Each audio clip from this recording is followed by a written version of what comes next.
Olá, meu nome é Vera Schwartz e eu estou aqui para falar um pouquinho para vocês sobre o bilinguismo e algumas questões também do bilinguismo na educação infantil, né?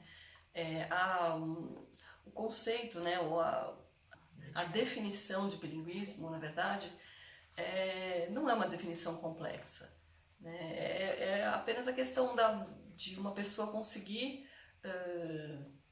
se comunicar fluentemente em duas línguas diferentes, geralmente na língua mãe dela e numa outra língua, né? Isso é o que define o bilinguismo. E quando se trata da gente ver quando o bilinguismo deve entrar na vida de um ser humano, né? E a gente acredita que geralmente ele precisa acontecer quando é uma criança, quando está na primeira infância. Mas não necessariamente, né? O fato de uma pessoa aprender uma segunda língua numa outra etapa da vida dela, numa outra idade, não significa que ela não se torne uma pessoa bilíngue, né? Então, com certeza vão ter algumas diferenças em relação à pronúncia, em relação ao tempo que ela vai levar para adquirir essa segunda língua, mas isso não quer dizer que ela não vai se tornar uma pessoa bilíngue, né? Agora, em relação ao bilinguismo na educação infantil, existem realmente várias discussões a respeito disso, né? E existem mitos também. Existem mitos que as pessoas ficam temerosas, né? Elas acham que o bilinguismo é algo que faz mal para o desenvolvimento da criança, né? O fato de aprender duas línguas ao mesmo tempo pode acontecer dela não aprender bem, dela ter um problema no desenvolvimento do aprendizado das duas línguas, né? O que não é verdade. E principalmente, né, o que a gente ouve muito dos pais é a questão do medo de que a criança vá confundir as duas línguas e vá ter algum problema, principalmente na alfabetização da língua mãe dela, o que também não é uma verdade, né? Porque o cérebro da criança ele tem uma plasticidade, né? Então, na verdade, ela está pronta para receber todas as informações. E ela não faz uma diferença em que língua que ela está recebendo essas informações, né? Então ele é realmente um cérebro, ele está num momento onde ele está preparado para receber essas informações, seja na língua mãe ou seja juntamente com uma outra língua, né? Então esses mitos todos, esses receios são realmente são apenas mitos, né? Não são verdades. A criança ela consegue sim, como eu disse, até por causa da estrutura do cérebro dela, receber todas essas informações, né? Agora, existem algumas discussões em relação a como fazer a alfabetização dessas crianças, né? Se é primeiro na língua mãe, se é numa imersão de inglês e depois entra a língua mãe.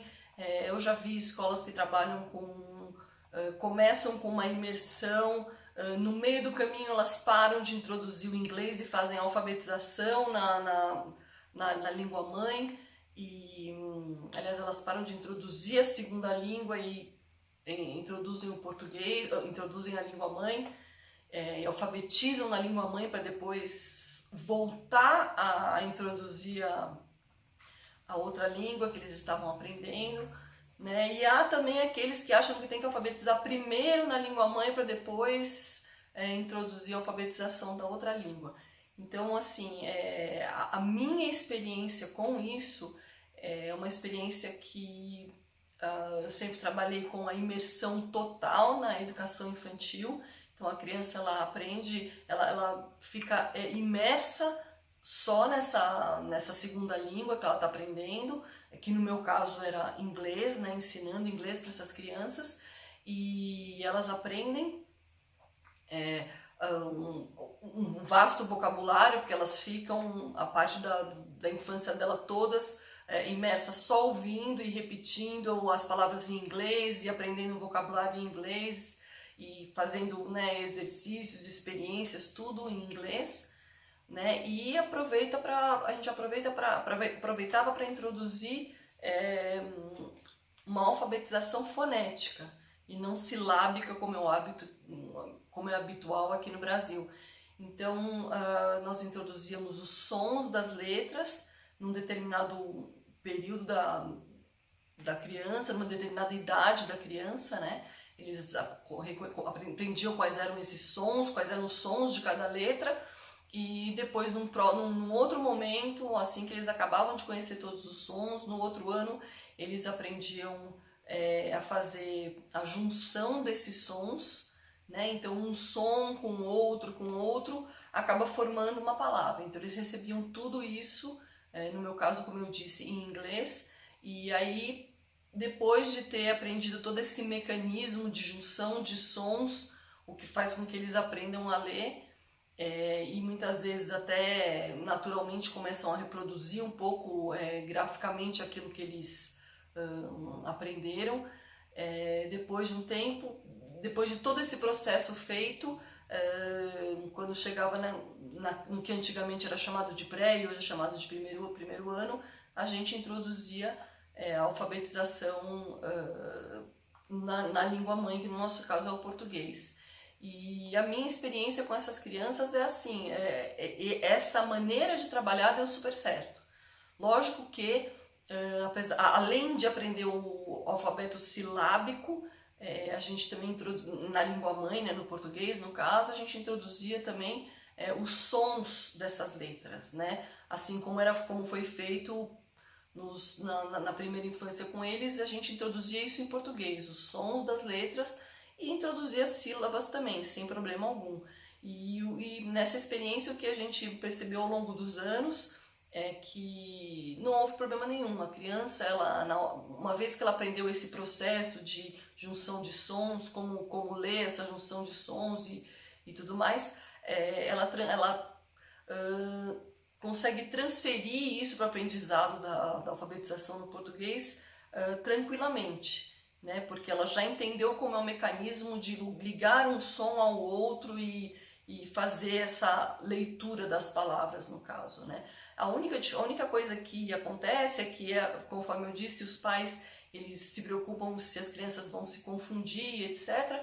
E a gente sempre explica que não, que na verdade é esperado, inclusive, né, cientificamente falando, que essas crianças misturem um pouco das duas línguas enquanto elas estiverem falando, né? Inclusive isso é chamado code switching, né? Então você faz um mix aí das duas línguas. Então elas podem sim utilizar numa frase algumas palavras em português, algumas palavras em inglês, e isso não é errado, porque naturalmente conforme elas vão crescendo e amadurecendo, cada língua entra no seu lugar. Então isso não é problema nenhum, não traz nenhum dano para a criança, não traz nenhum dano de aprendizagem a ela, e mesmo na escrita, né? Esse code switching ele aparece na escrita também, muitas vezes misturando letras, misturando sílabas, e muitas vezes quando escreve alguma frase misturando palavras, e isso naturalmente também com o amadurecimento da criança e com a direção da professora, aos poucos eles vão conseguindo compreender o que é o inglês e o que é o português e passam a escrever naturalmente palavras ou às vezes até pequenos textos no português, e durante as aulas de inglês, palavras e pequenos textos em inglês. Então a gente viu que não houve realmente nenhum dano na aprendizagem nem no desenvolvimento da criança, né? Mas isso também levando em consideração que são crianças que não têm nenhuma questão cognitiva, né? nenhum problema de aprendizado.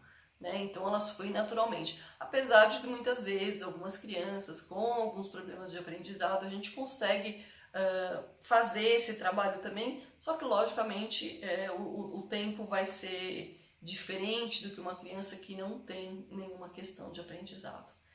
E eu acho que eu fico por aqui, mas eu queria poder só realmente explanar um pouquinho em relação sobre esse tema do bilinguismo e dos mitos que ele produz quando a gente fala de inserir a criança num contexto de duas línguas diferentes durante a primeira infância delas.